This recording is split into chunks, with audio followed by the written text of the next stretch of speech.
Now, while Hasbro PulseCon did show us a good chunk of the Transformers Legacy line and a good chunk of Wave 1 that will be showing up in retail next year, one thing that they didn't really cover is all the other stuff, specifically the core class and the other half of their Voyager class.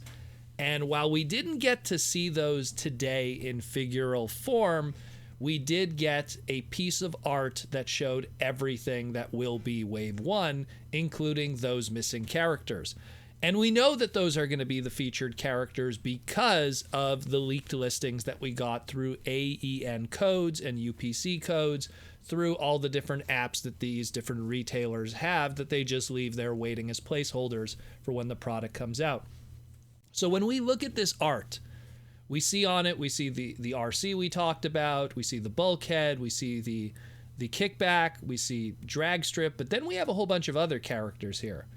So we're going to dive into that. We're going to explain what we see, and that is that. So the listings that we had for Core Class, where we were supposed to get a Core Class Wave 1 Skywarp, Hot Rod, and Iguanus.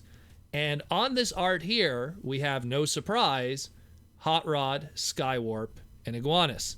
So it gives us a really good indication of how they're going to look physically, and it pretty much double confirms that our listing for our Core Class Wave 1 is accurate. So the Hot Rod legitimately looks like a Generation 1 Hot Rod kind of interpretation. It looks like he has a sword with him. It could either be him wielding the humongous laser rod Optimus Prime sword that comes with our leader class we're going to be getting, or he's going to come with his own sword. Maybe some kind of Sword of Primus kind of throwback. Who knows? But that is pretty cool. I get a feeling that even the small, tiny core classes will still have the same peg size that even the larger figures could hold. So that will be the definite overall gimmick, if anything. The Skywarp that we see here, a lot of people, when they saw this art, they thought we were going to see some Earthrise reissues or something. But no, this is actually going to be a repaint of the Core Class Starscream that we got in Kingdom, just this time now as Skywarp.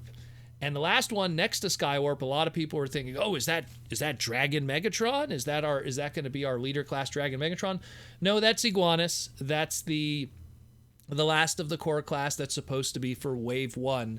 And we don't know pretty much how they're going to go about it, but judging by how this looks here, I get a feeling they could go about it one of two ways.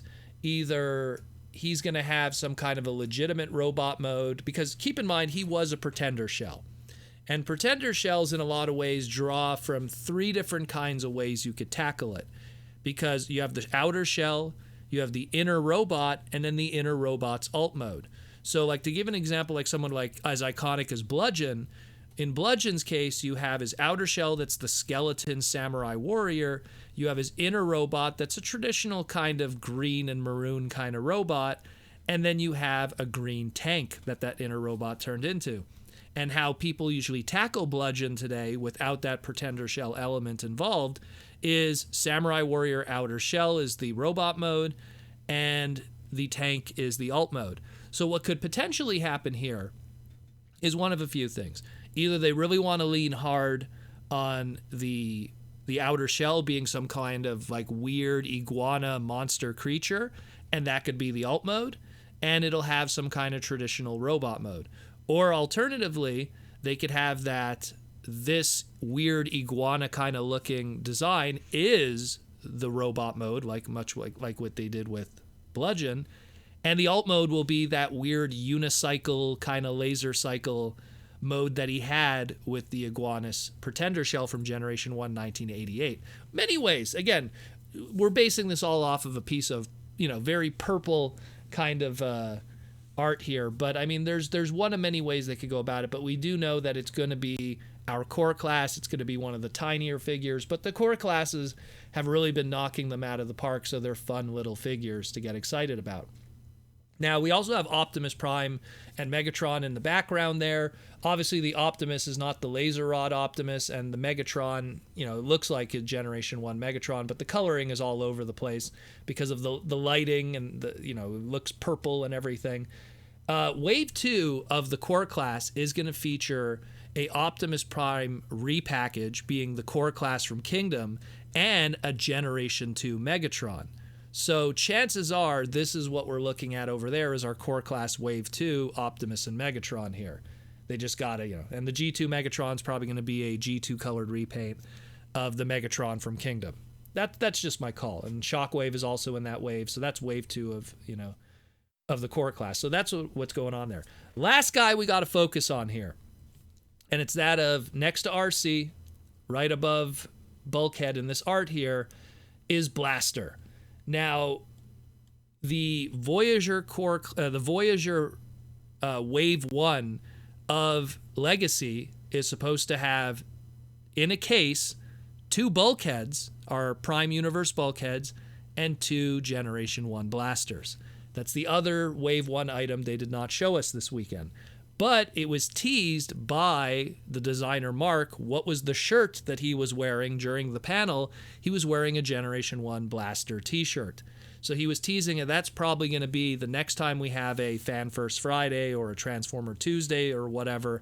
The next time that Hasbro Pulse does a panel, it's probably going to show us our core classes, and it's probably going to be the big reveal piece will be that Voyager class Blaster. Now, judging by this art here, it looks like it is pulling very heavily from the Generation 1 design, which is really good. Let's just hope that they follow through with that, and we have a really good companion piece to go with our Voyager class. In the case, the Netflix Soundwave is probably the best version of it, but the Netflix Soundwave. So you'll have 2 little companion pieces that could face off against each other. And the great thing with Blaster, much like Soundwave, how he has his black repaint and Sound Blaster, Blaster, as he was called in Japan, Broadcast, has his Japanese repaint reborn equivalency of Twincast, which is a blue repaint, which is, if you watch the Headmasters cartoon, it's a long story of a final battle between those cassette dudes. So we could probably see a repaint of him, probably Generation Selects or something down the line. Maybe a store exclusive, who knows. But that's pretty much it, more or less. That's us, breaking down what we're looking at over here, this package art. It's the same thing like last year when they showed us Kingdom. There was all these characters, and that we even knew that the arc was coming, and it was going to be this transformable big thing because he was in the background of the packaging. Here, there's not much else. There's something exploding in the bottom right, some kind of ship. And then we have some kind of, wasteland terrain with all these downed ships and stuff. Could be related to our next Netflix series and what the narrative of the story will be. Maybe we're just reading too much into it. And of course, the big emphasis on that more than anything is Energon. That there's Autobot Energon, there's Decepticon Energon, and that the play pattern, while we don't have trading cards this time around, we don't have, any kind of extra stuff really. We have a QR code that you could scan, but they also are going to have that every figure comes with some kind of extra Energon accessory piece or something that could probably combine, be put together. Some people are even rumoring maybe an Energon combiner. We also know that both in Wave 3 of the core class and in, I believe it's Wave 3 of the deluxe class, there's going to be a character called Energon Monster. So that might be the overarching story here, because even when you look at the Legacy logo, it has all this purpley Energon coming off of it. So I think Energon is the big emphasis in terms of story here, if there is a narrative with this cobble of characters. So that's something also to keep in mind. Really cool stuff here. So we get at least a general aesthetic idea of what our core classes are going to be that weren't revealed today. We definitely have a good idea now of what our Voyager Wave 1 Blaster is going to look like. And we still have so much more in the future that we're going to be seeing. Our leader class right now is just going to be the lone Laser Optimus Prime. He's not packed with anything else. Wave 2 and 3 do have other characters, but we'll save that for the future. We have one more segment to cover, and it's going to be that of the Hall of Fame and the closing statements and all the little other extras. And then we're going to call it a day. And then I hope to see you tomorrow on our Saturday night live stream, where we recap this stuff, take some super chats,